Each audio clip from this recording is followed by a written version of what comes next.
Hi hello friends എല്ലാ കൂട്ടുകാർക്കും ഇന്നത്തെ എപ്പിസോഡിൻ്റെ റിവ്യൂയിലേക്ക് സ്വാഗതം. അങ്ങനെ ഇഷിതും മഹേഷും കൂടി വീട്ടിലേക്ക് കയറുവാണ്. നമ്മുടെ ഇഷിതടുത്ത് ഇഷിത സ്വപ്നവേലിയുടെയും അതുപോലെ തന്നെ രാമനാഥൻ്റെ കാല് തൊട്ട് അനുഗ്രഹം വാങ്ങിക്കുന്നുണ്ട്. സ്വപ്നവേലി പറയുന്നുണ്ട്, ഇനി 100 വർഷം എൻ്റെ മോൻ്റെ കൂടെ നല്ല സുഖമായിട്ട് ദീർഘസുമംഗലിയായിട്ട് ജീവിക്കട്ടെ എന്ന് പറയാണ്. ശേഷം നമ്മുടെ ഇഷിത രാമനാഥൻ്റെ കാലിലേക്ക് വീഴാണ്. നന്നായിട്ട് വരും മോളെ, എല്ലാം നന്നായിട്ട് വരും, മോൾക്ക് സുഖവും സന്തോഷവും ഉള്ളൊരു ജീവിതം ആവട്ടെ ഇത് എന്ന് പറഞ്ഞിട്ട് ഇങ്ങനെ രാമനാഥനും ഇങ്ങനെ അനുഗ്രഹിക്കുക കേട്ടോ. അതിന് ശേഷമാണെന്നുണ്ടെങ്കിൽ നമ്മുടെ മഹേഷിന് ഒരു കോള് വരുവാണ്. മഹേഷ് ഫോൺ എടുക്കുകയാണ്. വിവേക്, അതെ അതെ, അതങ്ങനെ ചെയ്യ്. നീ എന്താ അത് ചെയ്യാതിരുന്നത്? കല്യാണത്തിന് പോയെന്നോ? ആരുടെ കല്യാണത്തിനാണ് പോയത്? ഓ, എൻ്റെ കല്യാണത്തിന്, സോറി. ഞാൻ പറഞ്ഞ ഫയൽ എത്രയും പെട്ടെന്ന് നീ എത്തിച്ചിരിക്കണം എന്ന് പറഞ്ഞിട്ട് ഫോൺ വെക്കുവാണ്. രാമനാഥൻ പറയുന്നുണ്ട്, എടാ മഹേഷ്, ഇത് നിൻ്റെ കല്യാണമാണ്, ചടങ്ങുകളും കാര്യങ്ങളൊന്നും കഴിഞ്ഞിട്ടില്ല, അതിന് മുമ്പേ നീ കോളും കാര്യങ്ങളൊക്കെ ഇട്ട് എടുത്താൽ എങ്ങനെയാണ്? അവിടെ ഇരിക്കുക എന്ന് പറഞ്ഞിട്ട് രണ്ടുപേരും അവിടെ ഇരുത്തുവാണ്. ആ സമയത്ത് നമ്മുടെ സ്വപ്നവേലി പറയുന്നുണ്ട്, അപ്പോൾ ചടങ്ങും കാര്യങ്ങളൊക്കെ തുടങ്ങിയാലോ എന്ന് പറയുമ്പോൾ മഹേഷിനെ വീണ്ടും കോൾ വരികയാണ്. എടാ വിവേക്, ഞാൻ പറഞ്ഞില്ലേടാ, പറഞ്ഞ പോലെ ചെയ്യ്. അതങ്ങനെ ചെയ്യ്, ഇതിങ്ങനെ ചെയ്യ്. അതങ്ങനെയൊന്നും ചെയ്താലിടല്ലോ, നിന്നെ വെച്ചേക്കില്ല ഞാൻ. അതെ, ഞാനൊരു അരമണിക്കൂറിലെത്തും. ഓക്കെ ഓക്കെ എന്നൊക്കെ പറയുമ്പോഴേക്കും, എടാ ഫോൺ ഇങ്ങോട്ട് തന്നേടാ എന്ന് പറഞ്ഞിട്ട് രാമനാഥൻ ഫോൺ തട്ടിപ്പറിച്ച് വാങ്ങിക്കുകയാണ്. അവൻ്റെ ഒരു ഫോൺ വിളി, നീ ഇവിടെ നിന്ന് അനങ്ങി പോകരുത് എന്ന് പറയുകയാണ്. അങ്ങനെ സ്വപ്നവേലി ഒരു പഴം എടുത്തിട്ട് മഹേഷിൻ്റെ കയ്യിലേക്ക് കൊടുക്കുകയാണ്. മഹേഷ് ആ പഴം എടുത്തിട്ട് പകുതി മഹേഷും ബാക്കി പകുതി ഇഷിതക്കും കൊടുക്കുക കേട്ടോ. ശേഷം സ്വപ്നവല്ലി പാല് കൊടുക്കുകയാണ്. പാല് കൊടുക്കുമ്പോൾ മഹേഷ് ആദ്യം കുറച്ച് കുടിച്ചിട്ട് ശേഷം ഇഷിതക്ക് കൊടുക്കുകയാണ്. അങ്ങനെ ചടങ്ങുകളൊക്കെ ഇങ്ങനെ കഴിഞ്ഞുകൊണ്ടിരിക്കുകയാണ്. പിന്നെ മധുരം കൊടുക്കാൻ പോണ സമയത്ത് വീണ്ടും മഹേഷിൻ്റെ ഫോൺ എടുക്കുക, ഇങ്ങനെ ബെല്ലടിച്ചുകൊണ്ടിരിക്കുകയാണ്. ഇതിന് രാമനാഥൻ്റെ ദേഷ്യം വരും കേട്ടോ. ഫോൺ കട്ട് ചെയ്യുവാണ്. അച്ഛാ, അത് കട്ട് ചെയ്യില്ല അച്ഛാ, ഇന്നൊരു അർജൻറ്റ് മീറ്റിംഗ് ഉണ്ട്. പിന്നെ ഇന്നലെ നിൻ്റെ അർജൻറ്റ് മീറ്റിംഗ്, ഇന്നൊരു മീറ്റിങ്ങിനും പോകണ്ട അച്ഛാ, അങ്ങനെ പറഞ്ഞാൽ ശരിയാവില്ല അച്ഛാ എന്നൊക്കെ പറയുകയാണ്. എന്തായാലും ചടങ്ങൊക്കെ കഴിഞ്ഞല്ലോ, ഞാൻ ഡ്രസ്സ് മാറിയിട്ട് വരാം എന്ന് പറഞ്ഞിട്ട് മഹേഷ് റൂമിലേക്ക് പോവാണ്.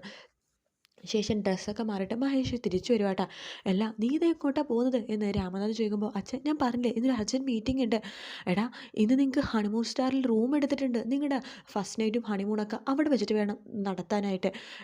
എനിക്കൊന്നും വയ്യ, ഇഷിത വേണമെങ്കിൽ പോയിക്കോളും. എടാ, ചടങ്ങ് കഴിഞ്ഞിട്ടില്ല, മധുരം കഴിക്കണം, അത് ഇഷിതക്ക് കൊടുത്തോ. എടാ, വൈകുന്നേരം പാർട്ടി ഉണ്ടെടാ, അതൊക്കെ ഇഷിതനെ കൊണ്ടുപോകും എന്ന് പറഞ്ഞിട്ട് മഹേഷ് അങ്ങോട്ട് പോകാൻ പോകുമ്പോഴും, എടാ ഇത് നിങ്ങളുടെ ഫസ്റ്റ് നൈറ്റാണ്, അതെങ്കിലും എന്ന് പറയുമ്പോഴേക്കും മഹേഷ് ഒന്നും മിണ്ടുന്നില്ല കേട്ടോ. അപ്പോൾ അത് ഇഷിത ഇങ്ങനെ കണ്ണു വെച്ചിങ്ങനെ കാണിക്കുന്നുണ്ട്. വേണ്ട വേണ്ട, പൊയ്ക്കോ പൊയ്ക്കോ എന്നിങ്ങനെ കണ്ണു വെച്ചിങ്ങനെ കാണിക്കുവാണ്. മഹേഷ് പറഞ്ഞിട്ട്, അച്ഛാ എന്തായാലും ഞാൻ പോയിട്ട് ഞാൻ ഹോട്ടലിലേക്ക് എത്തിക്കോളാം എന്ന് പറഞ്ഞിട്ട് മഹേഷ് അവിടെ നിന്ന് പോകുകയാണ്.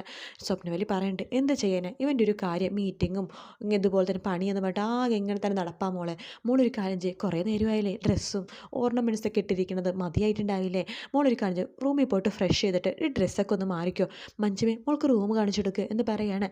അങ്ങനെ മഹേഷിൻ്റെ റൂം കാണിച്ചു കൊടുക്കാട്ടോ മഞ്ജുമ. ശേഷം കാണിക്കണം നമ്മുടെ മാഷിനെയും അതുപോലെ തന്നെ പ്രിയാമണിനെയാണ്. രണ്ടുപേരും ഏതോ ലോകത്ത് സ്വപ്നം കണ്ട് അങ്ങനെ ഇരിക്കുക കേട്ടോ, മൗനവ്രതമായിട്ട്.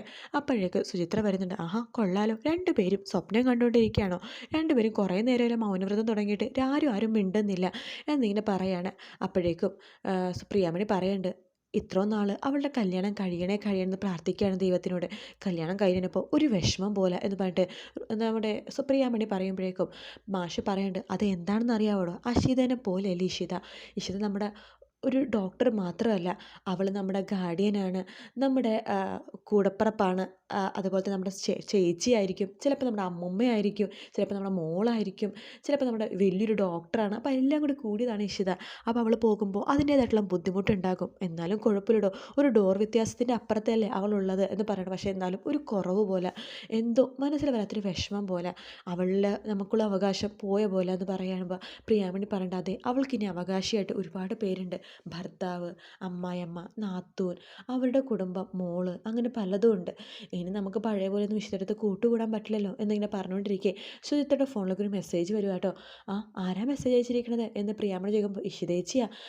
എന്ത് പറയുക അവൾ, ഇന്ന് ഹണിമൂൺ സ്റ്റാറിൽ അവരുടെ ഫസ്റ്റ് നൈറ്റ് എന്ന് പറയുമ്പോൾ അവർക്ക് ചിരി വരുക കേട്ടോ. മാഷെ, ഞാൻ ഇപ്പോൾ വരാട്ടോ എന്ന് പറഞ്ഞിട്ട് പ്രിയാമണി ഇഷിതയുടെ റൂമിലേക്ക് പോവുകയാണ്.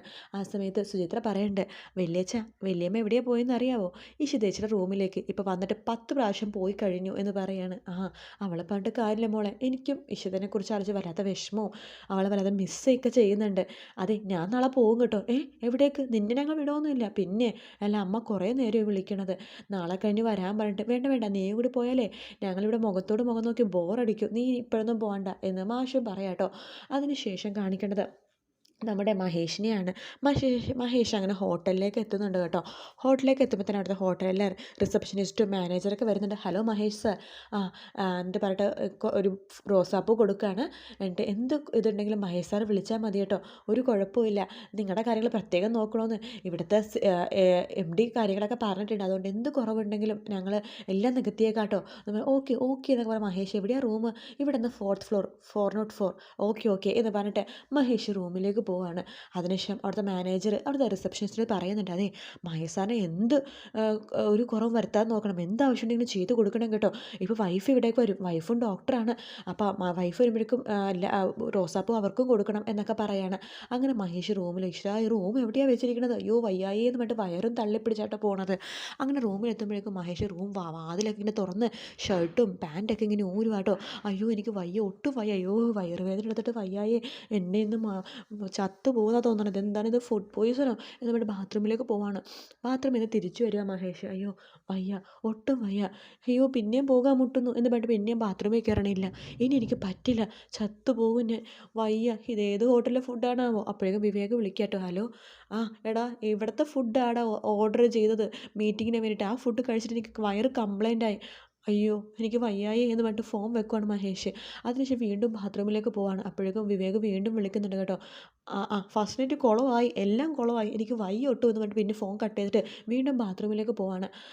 അതിനുശേഷം ബാത്റൂമിൽ നിന്ന് വരികയാണ് മഹേഷ്, ഇല്ല എനിക്ക് സഹിക്കാൻ വയ്യ, കൺട്രോൾ ചെയ്യാൻ പറ്റുന്നില്ല, ഇനി നാണക്കേട് നോക്കിയിട്ട് ഒരു കാര്യമില്ല, റിസപ്ഷനിസ്റ്റിനെ വിളിക്കാം എന്ന് പറഞ്ഞിട്ട് ഫോൺ വിളിക്കുവാണ്. ഹലോ ഹലോ പറ സർ, അതെ എനിക്ക് മെഡിസിൻ വേണമായിരുന്നു, പെട്ടെന്ന് വേണം, ശരി സർ എന്ന് പറയാൻ ഫോൺ വെക്കുക. ഇല്ല എന്ത് മെഡിസിനാണെന്ന് ഞാൻ പറഞ്ഞില്ലല്ലോ എന്ന് പറഞ്ഞ മുമ്പേ ഫോൺ വെക്കുവാട്ടെ റിസപ്ഷനിസ്റ്റ്. എന്നിട്ട് റിസപ്ഷനിസ്റ്റ് ഇങ്ങനെ ചിരിക്കുകയാണ്. മാനേജർ അടുത്തരുണ്ട്, എന്താടോ? അതെ മഹേഷ് സാറിന് മെഡിസിൻ വേണമെന്ന്. ഫസ്റ്റ് നൈറ്റ് അല്ലേടോ, മെഡിസിനൊക്കെ വേണ്ടി വരും, ഒരു കാര്യം ചെയ്യും, പ്രഗ്നൻസിയുടെ എന്തെങ്കിലും സംഭവങ്ങളൊക്കെ തന്നെയായിരിക്കും, താൻ പോയി മേടിച്ചിട്ട് വാ എന്ന് പറയാണ്. അവർ തെറ്റിദ്ധരിച്ച് പ്രഗ്നൻസി കൺട്രോൾ ചെയ്യണ മെഡിസിനും കാര്യങ്ങളൊക്കെ മേടിച്ചു കൊടുക്കുക കേട്ടോ. അങ്ങനെ ആ സമയത്ത് ഇഷിത അങ്ങോട്ടേക്ക് വരുന്നുണ്ട്. വെൽക്കം മാഡം എന്ന് പറഞ്ഞിട്ട് മാനേജർ റോസാപ്പൂ കൊടുക്കുക. മഹേഷ് സാർ എത്തിയിട്ടുണ്ട്, ഹസ്ബൻഡേ ഇവിടുന്ന് 4th ഫ്ലോർ 404 എന്ന് പറഞ്ഞിട്ട് വിടൂ, ശരി എന്ന് പറഞ്ഞിട്ട് ഇഷിത അവിടെ നിന്ന് പോകുന്നുണ്ട്. ശേഷം മാനേജർ വേറൊരു റിസപ്ഷനിസ്റ്റ് പറയുന്നുണ്ട്, ദേ വൈഫ് ഡോക്ടറാ, ഇയാൾക്ക് മെഡിസിനും കാര്യങ്ങളൊക്കെ വേണ്ടി വൈഫിനോട് പറഞ്ഞാൽ പോരെ, വൈഫ് കൊണ്ടുവരുമല്ലോ എന്ന് പറഞ്ഞിട്ട് അവർ തമ്മിൽ ചിരിക്കുക കേട്ടോ. അങ്ങനെ ഇഷിത നേരെ റൂമിലേക്ക് പോകുകയാണ്. റൂമിലേക്ക് എത്തിയ ഇഷിത ആകെ ഞെട്ടിപ്പോവാട്ടോ. ബാത്റൂമിൻ്റെ ഉള്ളിലാണ് മഹേഷ്. ശേഷം മഹേഷിൻ്റെ എല്ലാ സാധനങ്ങളും അവിടെ വലിച്ചു വാരി ഊരിയിട്ടിരിക്കുകയാട്ടെ. ഇതെന്തായി കാണിച്ചു വെച്ചിരിക്കുന്നത് എന്ന് പറഞ്ഞിട്ട് ഇഷിത അങ്ങനെ നിൽക്കുന്ന സമയത്ത് പെട്ടെന്ന് ബെല്ലാരും അടിക്കുകയാണ്. ഇഷിത വാതിൽ തുറക്കുമ്പോഴേക്കും അവിടുത്തെ ഈ റിസപ്ഷനിസ്റ്റ് ആയിരിക്കും, മാഡം ദേ മഹേഷ് സാറിൻ്റെ മെഡിസിൻസ് എന്ന് പറഞ്ഞിട്ട്, ഓക്കെ ഓക്കെ ഞാൻ കൊടുത്തോളാം എന്ന് പറഞ്ഞിട്ട് ഇഷിത വാതിലടയ്ക്കുകയാണ്.